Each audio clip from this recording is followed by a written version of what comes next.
વિશ્વ હિન્દુ પરિષદની નેતા સાધ્વી પ્રાચીએ ફરી એકવાર વિવાદિત નિવેદન આપી હોબાળો મચાવ્યો।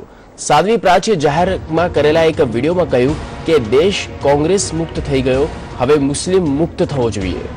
સાધ્વીએ વિડીયોમાં વધુ કહ્યું કે કોંગ્રેસ મુક્ત ભારત બનાવવાનું મિશન પૂરું થઈ ગયું છે, હવે સમય આવી ગયો છે કે દેશને મુસ્લિમ મુક્ત બનાવવામાં આવે। ઉત્તર પ્રદેશમાં થનારી વિધાનસભાની ચૂંટણીને લઈને સાધ્વી પ્રાચીએ કહ્યું કે જો યોગી આદિત્યનાથને ભાજપ પોતાના મુખ્યમંત્રી તરીકે દર્શાવશે તો 300 બેઠક જીતી શકશે। સાધ્વીએ શાહરૂખ ખાન, આમિર ખાનની ફિલ્મો પર પ્રતિબંધ લગાવવાની પણ માંગ કરી છે। સાથે સાથે દરેક અલીગઢ મુસ્લિમ યુનિવર્સિટી જેવા અલ્પસંખ્યક સંસ્થા અને દેવબંધમાં ચાલી રહેલા મદરસોમાં દેશ વિરોધી ગતિવિધિની તપાસ સીબીઆઈ સમક્ષ કરવાની માંગ કરી છે।